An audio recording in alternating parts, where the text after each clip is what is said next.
Presented by Sensodyne. ज्यादा बेहतर ये नहीं होता कि हमारे मुस्लिम भाई भी ये कहते कि भाई हम भी इस विवाद से आजिज आ गए, दूध का दूध पानी का पानी हो ही जाए, लो हमने दरवाजे खोले, सर्वे नहीं हो, जांच नहीं हो, मुकदमा नहीं हो, हाई कोर्ट में मसला क्यों गया, सुप्रीम कोर्ट क्यों बोला, क्यों भाई? कंबल डालने की आदत क्यों नहीं जाती? क्यों डालेंगे कंबल? और कंबल क्यों पड़ा रहेगा? ये तरीका ठीक नहीं। सांच को आंच नहीं। अगर संतान पर विवाद है तो संतान का डीएनए मैच होता है, क्या समस्या है इसमें? बोले ना, हमने कह दिया कि गुड्डू के अब्बा ये हैं, अब बाकी जांच नहीं होगी इसकी। क्यों नहीं होगी भाई? गुड्डू का भी डीएनए होगा, गुड्डू के अब्बा का भी डीएनए होगा, पप्पू का भी डीएनए होगा, पप्पू के पिताजी का भी डीएनए होगा, इसमें क्या समस्या है? नहीं, तराजू बराबर रहेगा ना। बोला ना, पप्पू को कराओ, इधर नहीं होगा। क्यों? बोले हमने कह दिया है। ऐसा तो नहीं चलेगा। सोमवार को कानून मानते हैं, संविधान से चलेगा देश, और मंगल को हम अपने मन से चलाएंगे देश, शुक्रवार को, बृहस्पति को संविधान से चलाएंगे और शुक्रवार को अपने मन से चलाएंगे देश। ऐसा भी नहीं हो सकता। देश तो 365 दिन संविधान से ही चलेगा।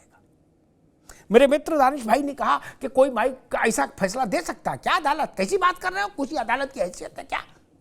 हाँ, ऐसी गलतफहमी अयोध्या के समय भी थी।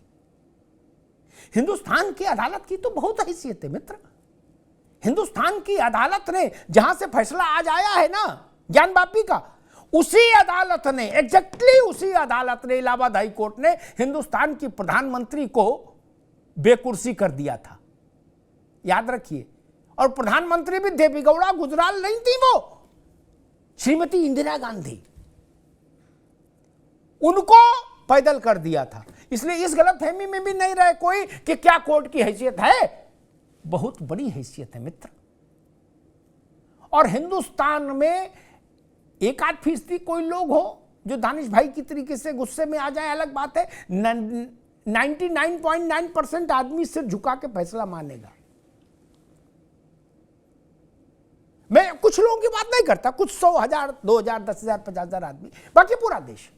क्या 370 को लेके ये नहीं कहा जाता था, जो बात दानिश भाई ने अभी कही, इसी तीखे अंदाज में नहीं कहा जाता था? किसी की औकात हो तो 370 हटा के दिखाए, खून की नदियां बह जाएंगी। और खून पे इतना जोर दिया जाता था कि ऐसा ना लगे कि मुंह से ही खून गिरने लगे। क्या कहीं रूह अफ़ज़ा भी नहीं फेंका किसी ने गिलास से, कहीं कुछ नहीं हुआ, उंगली नहीं कटाई किसी ने। कश्मीर में सब अमन चैन है। कहां गए वो अलंबतदार लोग जो कह रहे थे 370 हटा के दिखाएं मोदी, खून की नदियां बहा देंगे, कत्लो गारत हो जाएगी? कुछ नहीं हुआ, आरत गारत हुआ हो तो बताओ। कहां गए जो कहते थे मेरे बाजू में बहुत जोश है? कुछ नहीं, सब जोश ठंडा हो गया, देश आगे बढ़ गया है मित्र। अब वो परिस्थितियां भूल जाइए सब लोग। अधर साहब ने बड़ी अच्छी बात कही कि देश के साथ हम हैं तो हम इस्लाम के साथ माने जाएंगे। जिस जगह हम रहते हैं, जिस जगह हम पैदा हुए, उसके साथ ही तो सब कुछ है, जीना मरना। और जो भी लोग, एक सामान्य बात कहता हूं, मेरी बात से सब सहमत होंगे मन में, मुंह पे पहले ही ना बोले। अतर साहब, 2 लोगों में झगड़ा हो जाए, एक आदमी चाहे कि झगड़े का फैसला ना हो, टलता रहे तारीख पे तारीख, तो क्या माना जाता है कि उसका मामला कमजोर है, तभी वो तारीख पे तारीख ले रहा है? क्या? जिसका मामला मजबूत है वो तो ये मनाता है कि भैया तुरंत फैसला आए, तारीखें नहीं पड़े। हाई कोर्ट ने कोई गुनाह कर दिया जो नाराज है लोग, उसने क्या कहा?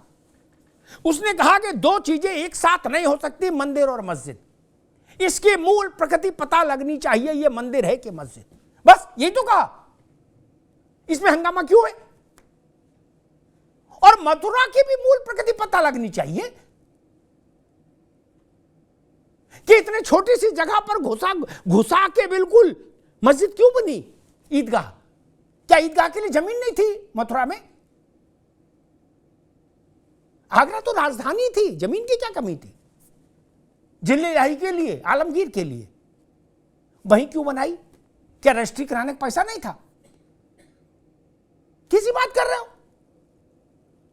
यह भारत के विवादों के अंत का समय है। वो विवाद जिन्होंने सदियों से भारत के मन को व्यथित करके रखा है, आहत करके रखा है। औरंगजेब के साथ मत जुड़िए, बाबर के साथ मत जुड़िए, हुमायूं के साथ मत जुड़िए। झंझनाहट से जल्द आराम पाएं। सेंसोडाइन रैपिड रिलीफ के साथ। भी मैं ठंडा खाती थी, जैसे कि आइसक्रीम, मुझे एक झंझनाहट सी महसूस होती थी। ये बढ़ती जा रही थी ये प्रॉब्लम। पहले ठंडे से शुरू हुई, फिर गर्म खाने से हो रही थी, तब जाके मैंने डेंटिस्ट को दिखाया। उन्होंने कहा कि आप सेंसोडाइन यूज कीजिए। अब मुझे फ्रिज से कुछ ठंडा निकाल के खाना हो तो मुझे दोबारा सोचना नहीं पड़ता। वो इस देश की संतान नहीं थे।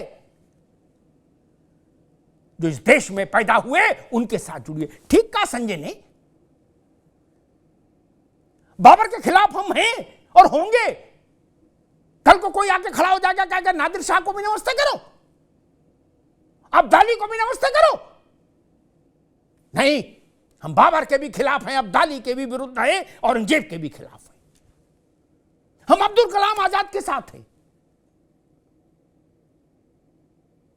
हम औरंगजेब के साथ नहीं खड़े हो सकते ना। हम कलाम साहब के साथ खड़े हैं, उनको सलाम है हजार। हम वीर अब्दुल हमीद के साथ खड़े हैं, नादिर शाह के साथ नहीं खड़े हो सकते। उस पर तो लानत ही भेजेंगे, अच्छा लगे तो और बुरा लगे तो। हम रफी अहमद किदवई के साथ खड़े हो सकते हैं,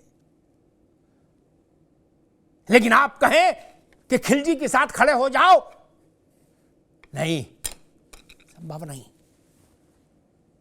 और एक बात जो यतीमा कह रही थी, बड़ी सामान्य बुद्धि का आदमी भी इस पर सोचता है कि जब वहां मस्जिद नहीं, जब इस्लाम भारत में नहीं आया था, ठीक, तब वहां मंदिर नहीं था तो क्या था? पहली मस्जिद तो केरल में बनी थी ना भैया, बनारस में तो बनी नहीं थी। यह भी इतिहास याद रखना चाहिए। पहली मस्जिद बनारस में नहीं बनी थी, ना मथुरा में बनी थी, ना अयोध्या में, केरल में बनी थी। एक छुटकी मस्जिद, वो राजा ने जमीन दी थी कि भाई चलो तुम बना लो। तब क्या था यहां? तो बंजर थी जमीन। अच्छा, या फिर ये साहस जुटाओ कि आधे मस्जिद तोड़ के मंदिर बना लिया हिंदुओं ने, यही बोलो तो भी हम जाने कुछ है तर्क। यतीमा गलत तो नहीं कह रहा।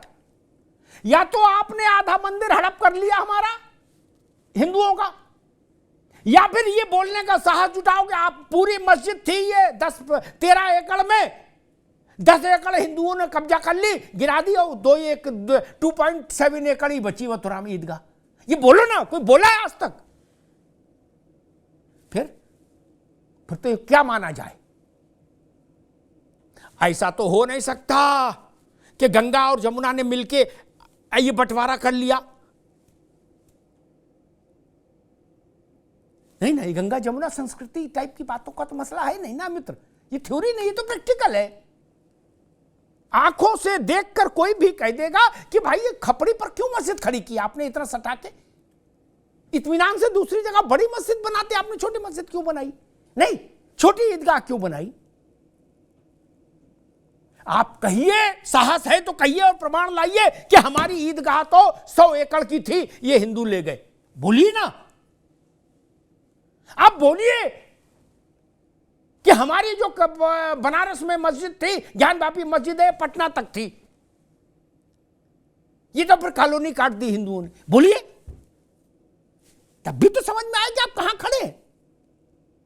ये नहीं, सुप्रीम कोर्ट हो, हाई कोर्ट हो, लोअर कोर्ट हो, कोर्ट का मतलब कोर्ट, उसके फैसले से ना असहमति हो सकती है, उसके फैसले का अपमान नहीं हो सकता। आज हाई कोर्ट ने भी कहा कि लोअर कोर्ट को निर्णय करने दीजिए, जो असहमत होगा, जो पीड़ित पक्ष होगा, वो हायर कोर्ट में जाएगा, लेकिन अनंत काल तक मसला टलना नहीं चाहिए। विश्वेश्वर महादेव के आंगन में नंदी की प्रतीक्षा बहुत लंबी हो गई।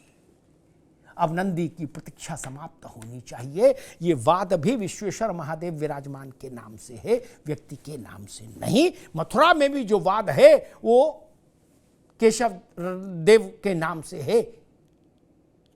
हमारे यहाँ हिंदू धर्म में मूर्ति भी न्यायिक व्यक्ति है, विग्रह भी न्यायिक व्यक्ति है। और अगर आप ये पूछें कि भाई मथुरा, काशी और अयोध्या भी क्या वो सामान्य मंदिर है? नहीं, ये कुछ एकड़ जमीन की लड़ाई नहीं हुई सदियों, इसके लिए बलिदान नहीं हुए। मंदिर तो हजारों हैं। क्या आप कह सकते हो कि जो स्थान आपके लिए मक्का और मदीना का है वो स्थान ईदगाह का भी है क्या? नहीं ना। हमारे लिए वही है स्थान जो आपके लिए मक्का का स्थान है, मदीना का स्थान है।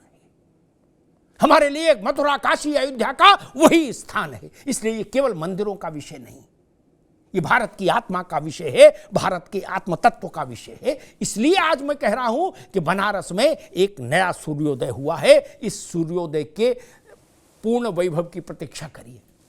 एक छोटा सा ऐड है, तरह देख लीजिए।